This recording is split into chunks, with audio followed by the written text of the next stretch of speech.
নমস্কার বন্ধুরা, শঙ্করী কিচেনে সকলকে স্বাগত।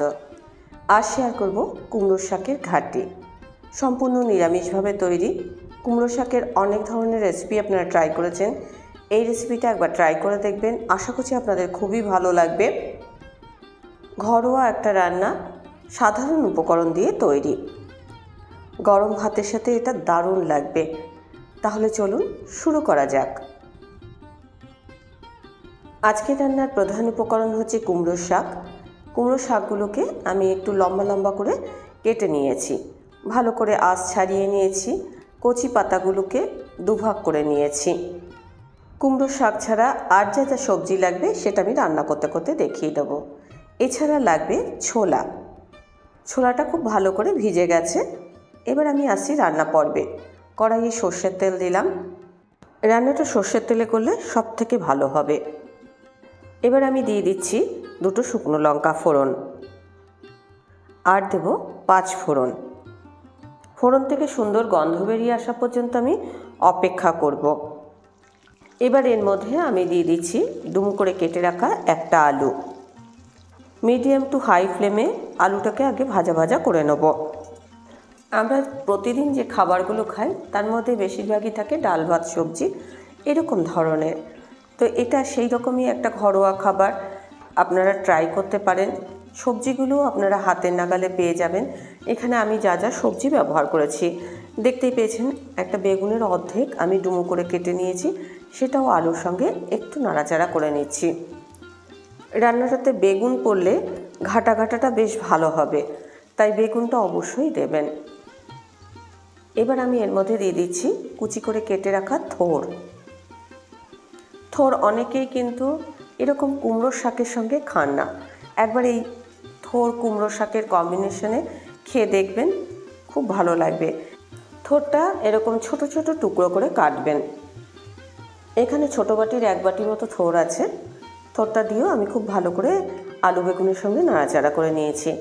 এবার দিয়ে দিচ্ছি কুমড়োর শাক। কুমড়োর ডাঁটার সাথে অল্প পাতাও নেবেন, তাহলে এটা বেশ ঘাটা খেতে ভালো লাগবে। কুমড়ো শাক ছাড়া আমি এর মধ্যে ব্যবহার করব একটা ঝিঙে। ঝিঙেগুলো একটু বড় বড় করে কেটে নিয়েছি। সঙ্গে দিচ্ছি ভিজিয়ে রাখা ছোলা। সব সবজি এবার আমি ভালো করে নাড়াচাড়া করে নিচ্ছি। আজকের রেসিপিটা দেখার পর আপনাদের যদি ভালো লাগে তাহলে অবশ্যই একটা লাইক, শেয়ার ও কমেন্ট করবেন। বেল আইকন সমেত আমার চ্যানেলটা সাবস্ক্রাইব করে আমার পাশে থাকবেন। বেল আইকনটা ক্লিক করা থাকলে আমার যে কোনো রেসিপি বা আমি যাই আপলোড করি না কেন সবার আগে নোটিফিকেশন আপনার কাছেই পৌঁছে যাবে। এবার আমি এর মধ্যে স্বাদ মতো নুন দিয়ে দিলাম। নুন দেওয়ার ফলে ঝিঙে জল ছাড়া শুরু করবে। এছাড়া শাকের যে পাতা সেগুলো থেকেও জল ছাড়বে। সঙ্গে দিয়েছি 1/2 চা চামচ হলুদ আর 1/2 চা চামচ লঙ্কার গুঁড়ো। মিডিয়াম টু লো ফ্লেমে আমি এখন সবজিগুলো নাড়াচাড়া করে নেব। একটু প্রথমটা অসুবিধা হবে, কেননা সবজিটা পরিমাণ বেশি হয়ে গেছে। খানিকক্ষণ পরে ঝিঙের জল ছেড়ে ঝিঙেটা সফট হয়ে যাবে। এছাড়া বেগুনও নরম হয়ে যাবে। তারপর আস্তে আস্তে এটা অনেকটাই কমে যাবে। এই রান্নাটাতে আমি সর্ষে আর কাঁচা লঙ্কা ব্যবহার করব। এখানে 2 চা চামচ সর্ষে আর 1 চা চামচ কাঁচা লঙ্কা বাটা আছে। এই রান্নাটা কিন্তু সর্ষে কাঁচা লঙ্কা বাটা দিলেই রান্নার স্বাদ বাড়বে।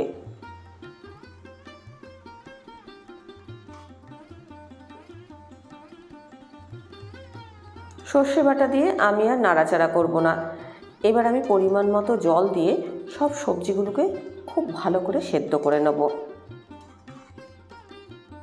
এখানে মনে হচ্ছে জলের পরিমাণ একটু বেশি, তবে এরকম বেশি বেশি একটু জল দিতে হবে যেন সবজিগুলো একটু ডুবে থাকে। স্বাদ মতো চিনি দিয়ে দিলাম। রান্নাতে একটু চিনি ব্যবহার করলে স্বাদের একটা ব্যালেন্স আসবে। চাপা দিয়ে আমি রান্নাটা করেছি, তাতে সবজিগুলো খুব ভালোভাবে সেদ্ধ হয়ে গেছে। সবজিগুলো সেদ্ধ হয়ে যাওয়ার পর আমি এই রকম খুন্তি দিয়ে সব সবজিগুলোকে ঘাটা করে দেবো। এর মধ্যে কি সবজি ব্যবহার করা হয়েছে সেগুলো বোঝাই যাবে না, এমনভাবেই ঘাটা করে দিতে হবে। এরকম ঘাটা করে দিলে এই যে সবজিগুলোর টেস্ট পুরো তরকারির মধ্যে ভালোভাবে মিশে যাবে। ওপর থেকে আমি অল্প একটু কাঁচা সর্ষের তেল দিয়ে দিলাম।